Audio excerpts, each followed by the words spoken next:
லௌதேத்தூர் இயேசுஸ் கிறிஸ்துஸ். இயேசு கிறிஸ்துவுக்கு புகழ். தமிழ் கூறும் நல்லுலகில் வாழும் அனைத்து அன்புள்ளங்களுக்கும் வத்திக்கான் வானொலியின் வணக்கம். இறைவன் உங்கள் உள்ளத்தையும் இல்லத்தையும் தன் அன்பாலும் அருளாலும் அமைதியாலும் இன்றும் என்றும் நிரப்புவாராக.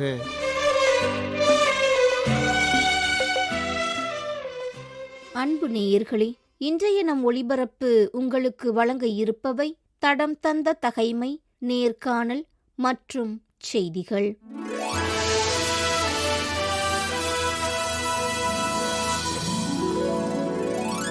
தடம் தந்த தகைமை. ஆண்டவரை போற்றிய அரசர் சாலமோன்.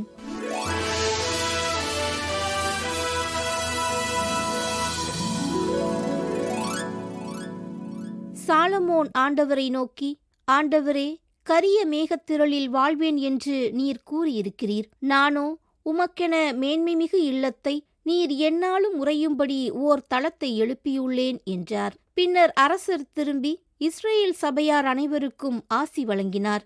அப்போது அவர்கள் அனைவரும் நின்று கொண்டிருந்தனர். மேலும் அவர் உரைத்தது, இஸ்ரேலின் கடவுளாகிய ஆண்டவர் போற்றி. ஏனெனில் அவர் என் தந்தை தாவீதுக்கு தம் வாயினால் வாக்களித்ததை தம் கையினால் நிறைவேற்றினார். அவ்வாக்குறுதி நான் எகிப்து நாட்டிலிருந்து என் மக்களை அழைத்து வந்த நாள் முதல் என் பெயருக்கென ஒரு கோவிலை எழுப்புமாறு நான் இஸ்ரேலின் வேறொரு குலத்து நகரையும் தேர்ந்து கொள்ளவில்லை. என் மக்கள் இஸ்ரேலருக்கு தலைவராக நான் எவரையும் தேர்ந்து கொள்ளவில்லை. ஆனால் இப்பொழுது எனது பெயர் விளங்கும் இடமாக எருசலேமையும் என் மக்கள் இஸ்ரேலை ஆள தாவீதையும் தேர்ந்து கொண்டேன் என்பதாகும் என்றார்.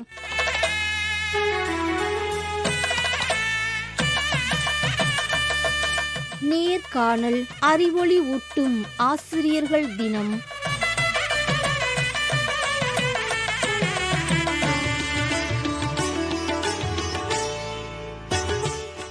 இன்று நாம் தகுந்த கல்வி அறிவோடு சரியானவற்றை சிந்தித்து தேர்ந்தெடுத்து செயல்படுத்துகின்றோம் எனில் அதற்கு முழு காரணம் நமது ஆசிரியர்கள்.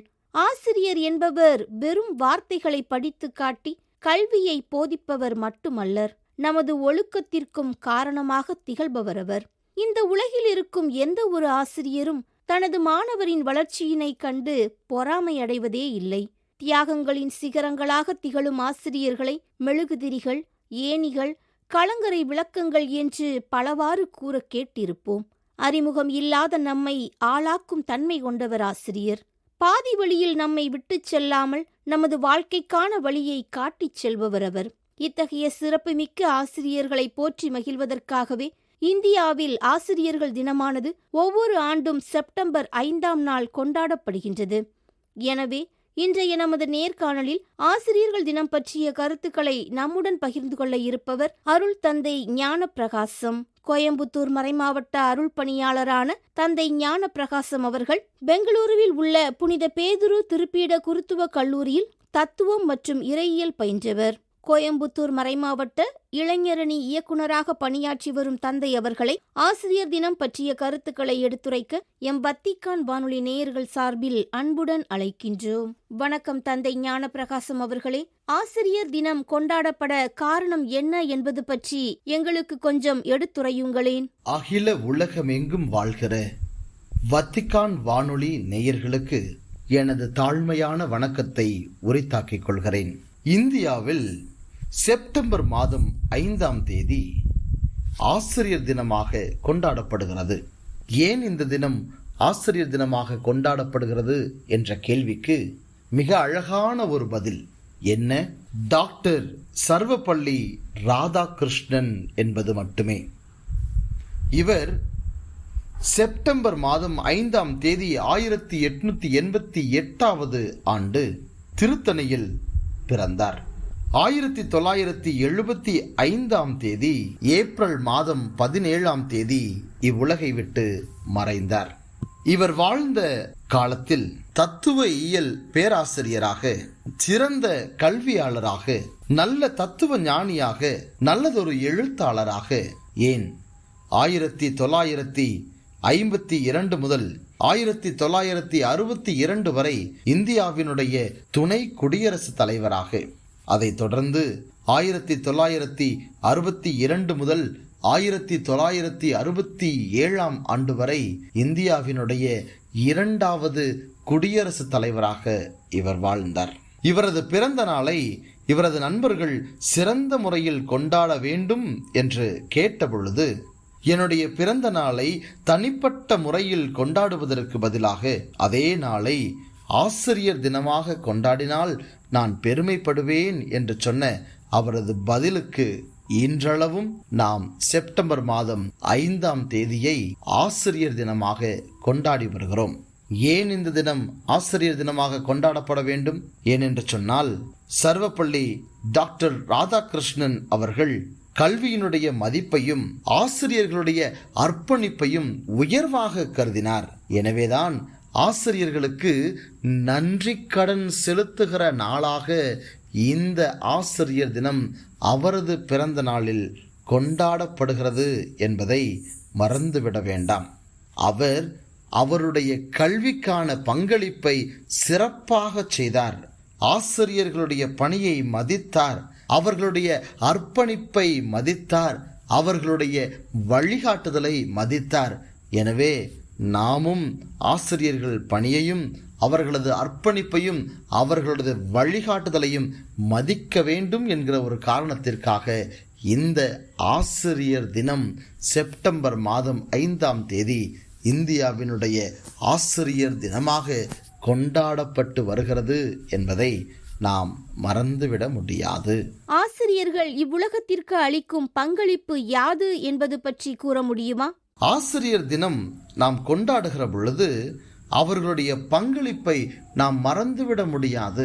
எத்தகைய பங்களிப்பை அவர்கள் இந்த நாட்டிற்கு தருகிறார்கள், இந்த உலகத்திற்கு தருகிறார்கள். அவர்கள் இந்த உலகம் அறிவுமயமான உலகமாய் வளர்வதற்கு, இந்த சமூகம் முன்னேற்றம் அடைந்த சமூகமாய் மாறுவதற்கு தங்களால் ஆன இயன்ற பங்களிப்பை அவர்கள் தருகிறார்கள்.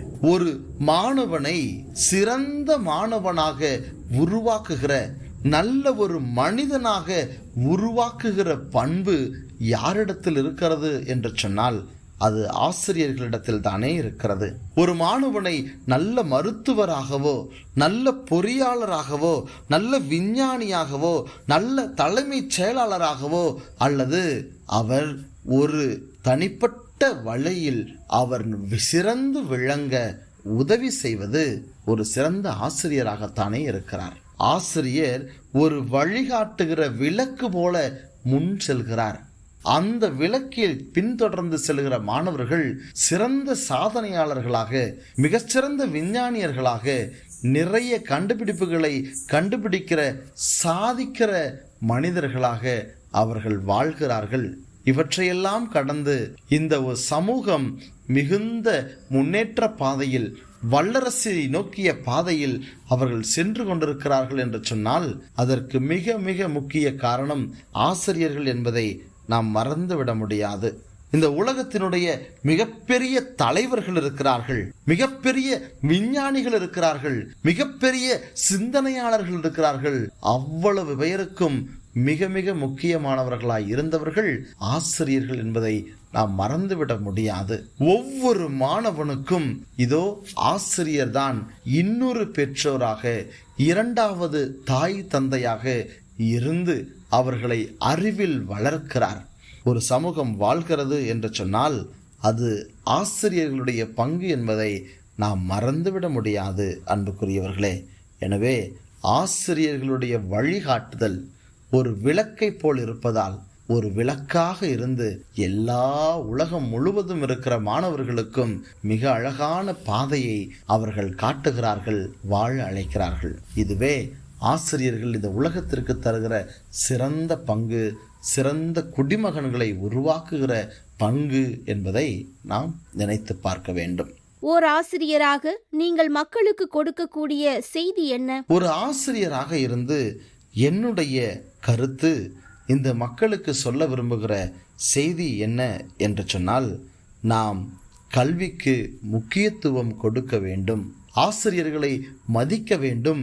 இன்று இந்த நாளில் நாம் இவ்வளவு தூரம் வளர்ந்திருக்கிறோம் என்று சொன்னால் அது ஆசிரியர்களுடைய அயராத உழைப்பு என்பதை மறந்துவிடக்கூடாது. நாம் வாழ்கிற, நாம் பேசுகிற, நாம் பார்க்கிற, நாம் சிந்திக்கிற அனைத்திலும் ஆசிரியர்களுடைய பங்கு முழுமையாயிருக்கிறது. நான் இப்படி சிந்திக்கிறேன் என்று சொன்னால் எனக்கு சொல்லிக் கொடுத்த ஆசிரியர்களுடைய பங்கு அதில் இருக்கிறது என்பதை மறவாமல் ஆசிரியர்களுக்கு நன்றி செலுத்த வேண்டும். ஆசிரியர்களை நன்றியோடு அவர்களை மதிக்க வேண்டும். ஆசிரியர்களை நாம் உயர்வாக கருத வேண்டும். ஆசிரியர்கள் ஒவ்வொரு எதிர்கால தலைமுறைக்கும் வழிகாட்டுகிறவர்களாக இருக்கிறார்கள். அவர்கள் ஏதோ கற்றலை தங்களுடைய வாழ்க்கையின் பள்ளிக்கூடங்களில், கல்லூரிகளிலே நிறுத்திவிடவில்லை. இன்றளவும் அவர்கள் தொடர்ந்து கற்றுக்கொண்டே இருக்கிறார்கள். எனவே அந்த ஆசிரியர்கள் இன்னும் அதிகமாய் மாணவர்களுக்கு சொல்லிக் கொடுக்கிறார்கள். ஆசிரியர்கள் வெறும் பாடத்தை மட்டுமல்ல, மாறாக ஒழுக்கத்தை சொல்லிக் கொடுக்கிறார்கள். நாம் வாழ வேண்டிய நெறியை கற்றுக் கொடுக்கிறார்கள். இதோ வெறும் பாடத்தை மட்டும் படிக்க நாம் வீட்டில் அமர்ந்து புத்தகத்தை விரித்து படித்து விடலாம். அதை மனனம் செய்து தேர்வு எழுதி வெற்றியும் பெற்று விடலாம். ஆனால் பள்ளியில் நாம் சென்று கற்கிற பொழுது வெறும் பாடத்தை அல்ல, வாழ்க்கையை ஆசிரியர் கற்றுக் கொடுக்கிறார் என்பதை நாம் ஒருபோதும் மறந்துவிடக்கூடாது. நேயர்களே, ஒரு நல்ல ஆசிரியர் 1000 மாணவர்களுடைய எதிர்காலத்தை ஒளி வீசுகிற விளக்காக மாற்றுகிறார். ஆசிரியர் இல்லாமல் ஒரு மாணவனால் முழுமையடைய முடியாது என்பதை நாம் மறக்க முடியாது. ஆசிரியர்கள் அறிவின் விதையை நட்டு அறிவு மரமாக வளரச் செய்கிறார்கள். அந்த ஆசிரியர்கள் நம்மை அறிவில் வளரச் செய்கிற கடவுளினுடைய மறு உருவமாக இருக்கிறார்கள். அவர் அறிவின் வழியில் நம்மை வழிநடத்துகிற வழிகாட்டியாக இருக்கிறார்கள். பார்க்க கற்றுக் கொடுக்கிறார்கள். நாம் அறிவில் சிறந்தவர்களாக, ஒழுக்க நெறியில் சிறந்தவர்களாக நம்மை வாழ அழைக்கிறார்கள் என்று சொன்னால் அவர்களை நாம் நன்றியோடு நினைத்து பார்க்கிற தினமாக இந்த ஆசிரியர் தினம் இருக்க வேண்டும். அவர்களை மதிக்கிற தினமாக இந்த ஆசிரியர் தினம் இருக்க வேண்டும். ஏன், அவர்களுக்காய் செபிக்கிற தினமாக இந்த ஆசிரியர் தினம் இருக்க வேண்டும். இந்த ஆசிரியர் தினம் செப்டம்பர் 5 மட்டுமல்ல, நம் வாழ்நாள் முழுவதும் ஒவ்வொரு நாளும் நாம் அவர்களை மதிக்க, அவர்களை அன்பு செய்ய, அவர்களுக்கு நன்றி கடன் பட்டிருக்க, அவர்களுக்காய் செபிக்க நாம் அழைக்கப்படுகிறோம். ஏனென்று சொன்னால், இன்று நான் யாராய் இருக்கிறேனோ, அது எந்த அளவு புத்திசாலியாய் இருக்கிறேனோ, அது எந்த அளவுக்கு ஒரு பார்வை கொண்டிருக்கிறேனோ, அது இது அனைத்தும் தந்தது ஆசிரியர். ஆசிரியரை மதிப்போம், அவர்களின் வழியில் நடப்போம், அவர்கள் கற்றுத்தந்த பாடத்தை நம்முடைய வாழ்வில் நெறியாக்குவோம். அந்த ஒழுக்க நெறிகளோடு வாழ்ந்து ஆசிரியர்களை இன்னும் தலைநிமிரச் செய்வோம். அவர்கள் கற்றுக் கொடுத்த பாடத்தால் நாம் வாழ்கிறோம் என்பதால் ஆசிரியர்களை மதிப்போம், நன்றி கடன் பட்டிருப்போம் என்பதே ஒரு ஆசிரியராக நான் பெருமையோடு, மகிழ்வோடு, கர்வத்தோடு ஆசிரியர்களை பற்றிய இந்த செய்தியை இந்த மக்களுக்கு கொடுக்க நான் விரும்புகிறேன். ஆசிரியரை மதிப்போம், வாழ்வில் இன்னும் அதிகமாய் உயர்வோம். அகில உலக வத்திக்கான் வானொலி நேயர்கள் அனைவருக்கும் நன்றியை தெரிவித்துக் கொள்கிறேன். நன்றி தந்தையே. மிக அருமையாக, தெளிவாக ஆசிரியர் தினம் பற்றிய கருத்துக்களை எங்களுடன் பகிர்ந்து கொண்டீர்கள். உங்களது பணி சிறக்க எம் வத்திக்கான் வானொலி நேயர்கள் சார்பில் வாழ்த்துக்களும் ஜெபங்களும். அறிவொளி ஊட்டும் ஆசிரியர்கள் தினம் என்ற தலைப்பில் இன்றைய நேர்காணலினை உங்களுக்கு வழங்கியது வத்திக்கான் வானொலி.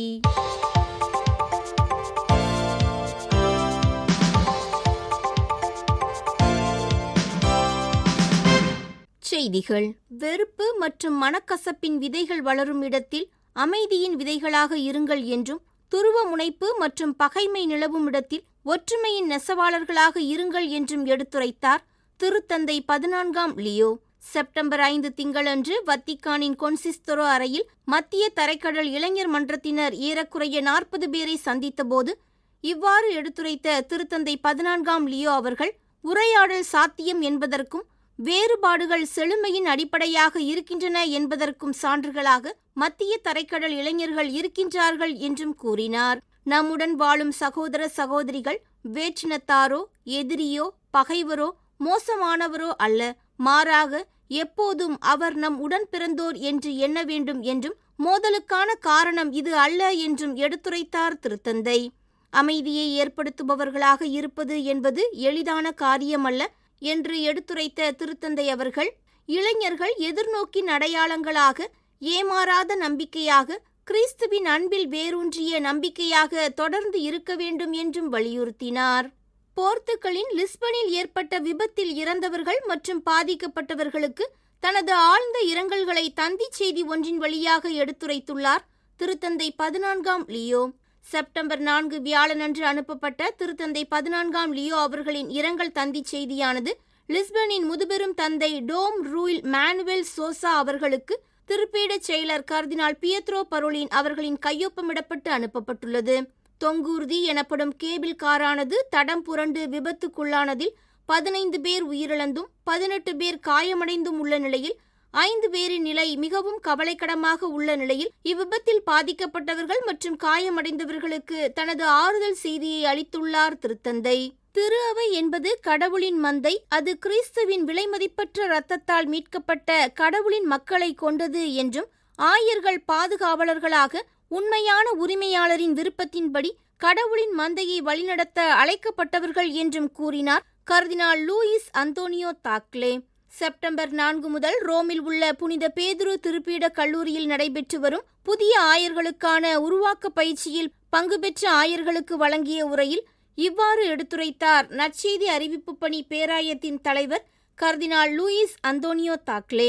கடவுள் உங்கள் மீது முழு நம்பிக்கை வைத்திருக்கிறார் என்றும் திரு அவை திருத்தந்தை வழியாகவும் மறைமாவட்ட ஆயர்களாக தூய ஆவியின் துணையுடன் உங்களை நியமித்துள்ளார். இதனை ஒருபோதும் மறந்துவிடக் கூடாது என்றும் கூறினார் கர்தினால் தாக்லே. கடந்த காலத்தின் பயங்கரமான அனுபவங்கள் மீண்டும் நிகழாமல் பார்த்து கொள்வதற்கான நாளாகவும் பகிரப்பட்ட பொறுப்பை பற்றிய பிரதிபலிப்பாகவும் பன்னாட்டு அணுசக்தி சோதனைகளுக்கு எதிரான நாளை கருத வேண்டும் என திருப்பீடம் அழைப்பு விடுப்பதாக தெரிவித்தார் பேராயர் கப்ரியேலே காச்சா.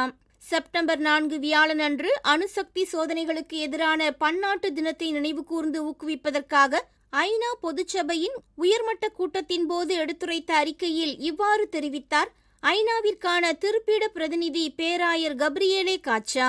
வளிமண்டலத்தில், நிலத்தடியில், கடல்களுக்கு அடியில் மற்றும் நிலத்தில் என நடத்தப்பட்டுள்ள 2000க்கும் மேற்பட்ட அணுசக்தி சோதனைகள் மற்றும் நடவடிக்கைகள் அனைவரையும் பாதிக்கின்றன. குறிப்பாக பழங்குடி மக்கள், பெண்கள், குழந்தைகள், கருவில் இருக்கும் குழந்தைகளை பாதித்துள்ளன என்றும் பலரின் உடல் நலமும் மாண்பும் அமைதியான முறையில் பாதிக்கப்படுகின்றன என்றும் கூறினார் பேராயர் காச்சா. காசா நகரம் வேகமாக குழந்தைகள் வாழ முடியாத இடமாக மாறி வருகிறது என்றும் அச்சம், இடம்பெயர்தல், இறப்பு போன்றவை ஏற்படும் நகரமாக காசா மாறி வருகிறது என்றும் எடுத்துரைத்துள்ளது யுனிசெஃப் அறிக்கை. செப்டம்பர் 5 வெள்ளியன்று வெளியிடப்பட்ட அறிக்கையில் இவ்வாறு தெரிவித்துள்ள யுனிசெஃப் பன்னாட்டு குழந்தைகள் நல அமைப்பானது காசா நகரில் இராணுவ தாக்குதல் தீவிரமடைவது அங்கு இன்னும் வாழ்ந்து வருகின்ற ஏறக்குறைய 10 லட்சம் மக்களுக்கு ஒரு பேரழிவாக கற்பனை செய்ய முடியாத சோகமாக இருக்கின்றது என்றும் எடுத்துரைத்துள்ளது. காசா நகரில் யூனிசெஃப் ஆதரிக்கும் 92 வெளிநோயாளர் ஊட்டச்சத்து சிகிச்சை மையங்களில் 44 சிகிச்சை மையங்கள் மட்டுமே இன்னும் செயல்பட்டு வருகின்றன என்றும் பகுதி நேரமாக செயல்படும் 11 மருத்துவமனைகளில் 5 மட்டுமே குழந்தைகளின் தீவிர சிகிச்சை பிரிவுகளை கொண்டுள்ளன என்றும் தெரிவித்துள்ளது. கடந்த 2 வாரங்களில் மட்டும் கடுமையான ஊட்டச்சத்து குறைபாட்டால் பாதிக்கப்பட்ட 3000க்கும் மேற்பட்ட குழந்தைகளுக்கு சிகிச்சை அளித்து வருவதாகவும் அவ்வறிக்கை தெரிவித்துள்ளது. நேயர்களே, இத்துடன் வத்திக்கான் வானொலியின் தமிழ் ஒலிபரப்பு நிறைவு பெறுகின்றது. தொடர்வது அதன் மலையாள நிகழ்ச்சிகள். உங்களது ஆர்வமுள்ள செவிமடுத்தலுக்கு நன்றி, வணக்கம்.